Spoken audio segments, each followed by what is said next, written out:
Sabe aquele segredo que, de tão pesado, parece que vai explodir se você não compartilhar? Pois é, hoje eu preciso desabafar contigo sobre algo que está acontecendo nos bastidores do futebol, algo que mexe com paixões e pode redefinir o futuro de um gigante. Prepara o coração, porque o que eu vou te contar sobre o Corinthians vai muito além de uma simples crise financeira. É um drama com reviravoltas, acusações explosivas e decisões que podem mudar tudo. Imagina a cena: um jogador estrela que chegou com pompa e circunstância, de repente parece uma sombra em campo. Estou falando de Memphis Depay. Lembra daquele jogador incisivo que mordia a bola e não desistia de uma jogada?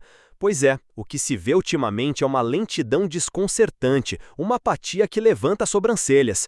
E aí, meu amigo, a bomba estourou. Neto, sem papas na língua, soltou que o Corinthians deve uma grana de premiação ao holandês. E não é qualquer trocado não, são metas batidas, valores que, segundo o contrato, um contrato que já nasceu problemático, diga-se de passagem, poderiam dobrar ou até triplicar o salário do cara.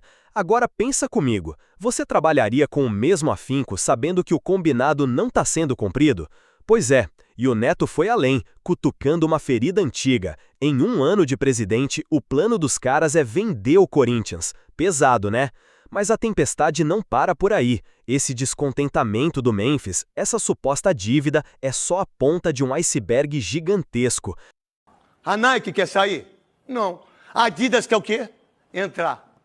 E se abrir para o mercado, vem Topper, vem quem quer que seja, que por sinal é um monopólio aí, né? E aí você, numa instituição como essa aqui, que eu tô falando aqui, essa, olha aí, ó, nos últimos 30 anos, que é Dua Lipa, Andrés e seus amigos, né, que foram presidentes, diretores, porque é diretor de futebol, presidente, diretor de futebol, presidente, diretor de futebol, presidente. Só não colocou o André Negão como diretor de futebol. Por que será que vocês acham? Nos últimos 30 anos, com o Dua Lipa, aconteceu isso? Aconteceu.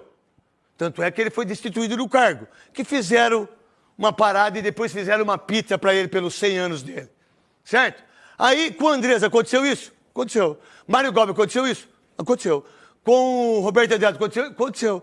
Com o Willian, tudo isso aqui de polícia estar, de estar todo mundo junto, de vocês olharem isso aqui, ó, para um clube de futebol na rua, São Jorge 777, essa é a maior vergonha, mas ninguém quer sair disso. Não ganha R$1, 1 centavo sequer, 1 centavo, nem 1 centavo, não ganha nada. Eles estão aí por amor ao Esporte Clube dos Corinthians, que é mentira, que não é verdade, porque se você vê uma das maiores vergonhas da história do Corinthians, que eu sou ídolo, irmão. Botar lá a polícia chegando, o pau torando, porque essa é a vergonha. A verdade, nua e crua, é que a incerteza tomou conta do vestiário. Imagina o clima, jogadores se perguntando se o salário vai cair, quem tem proposta para sair, o que diabos vai acontecer com o clube. É nesse cenário caótico que a gente percebe a fragilidade de uma instituição que já foi sinônimo de glória. E não é de hoje, viu? Essa conversa de má gestão, de dívidas acumuladas, parece um disco arranhado que toca há décadas. Desde André Sanches, passando por Mário Gomes, Roberto de Andrade, Duílio, a ladainha é a mesma. Promessas de sanar as dívidas que, na prática, só aumentam. Já parou para pensar como um clube com a receita do Corinthians chega a um rombo que beira os 3 bilhões de reais?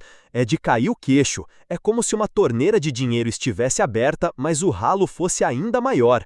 E o mais inacreditável, quem está no comando, os diretores, presidentes, vices, nenhum deles, teoricamente, ganha 1 centavo pelo cargo.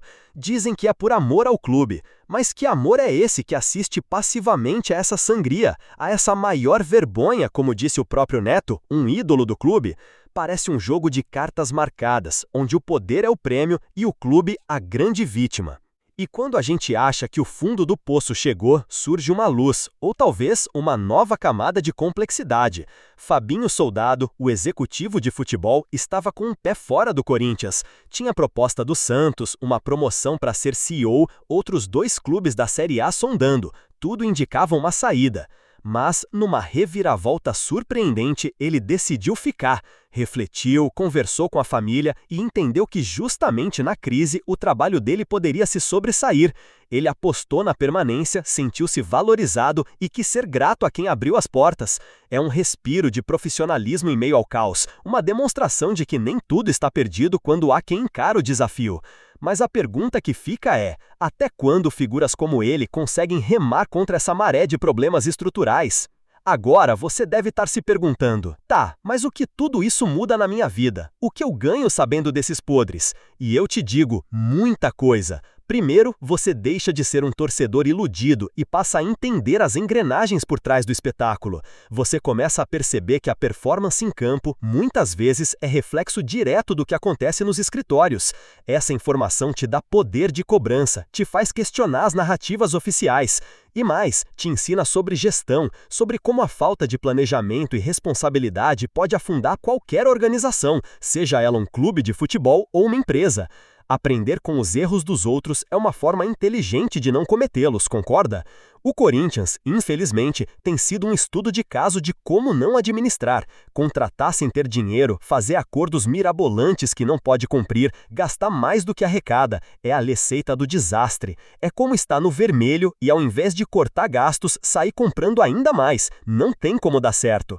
A saúde financeira é péssima, e enquanto não houver uma mudança radical, com gestões sérias e transparentes, talvez 3 delas seguidas, totalizando 9 anos de trabalho, a tendência é essa várzea continuar. E jogadores como Memphis, não se assuste se ele for embora. Ninguém quer ficar onde não é pago. Diante de tudo isso, a pergunta que não quer calar é: em quem você ainda consegue confiar no futebol quando vê um cenário desse se repetindo? E se você, por um milagre, estivesse no comando do Corinthians hoje, com essa batata quente nas mãos, qual seria a sua primeiríssima atitude para tentar apagar esse incêndio e resgatar a credibilidade do timão? Desabafa aqui nos comentários, quero muito saber sua visão. Fechado por uma administração, protesto pacífico, certo, mano? Não somos ninguém, nem Augusto Melo, nem o Mais Stabile. A ideia agora é a reforma do estatuto. Corintiano, vamos se unir. É com a reforma do estatuto que vai ter outro novo rumos aí no Esporte Clube Paulista, caralho. Aqui até a hora que precisar, nós vai ficar aqui até a hora que precisar. Pode chamar a polícia, leva nós presos. Vai ter mais 1 milhão de gente aqui. Se nós for presos, tem mais 1 milhão. Vamos ficar aqui, mano. Aqui é a reforma do estatuto. A revolução começou hoje, corintiano. Se junta a nós. É hoje. Luto por uma administração. Você não precisa gostar de ninguém, não, mano. Corinthians Não é do precisa gostar povo, caralho. da torcida organizada. Não precisa gostar do Augusto Melo, André, não precisa gostar de ninguém. Você precisa gostar do Corinthians. Se una a nós. É hoje. A pauta hoje é a reforma do estatuto. Pelo Corinthians. O Mais Stabile, você tá trazendo pessoas de gestores anteriores. Nós não vamos aceitar, não. Não vamos aceitar isso, não. Augusto Melo, você mentiu pra nós, rapaz. Falou que é presidente, você é presidente porra nenhuma, certo, mano? Nós estamos pelo Corinthians aqui, mano. Fechado por má administração. Luto por uma administração. Protesto pacífico de torcida organizada, sócios do clube e corintiano comum. A revolução começou. É isso. Bora.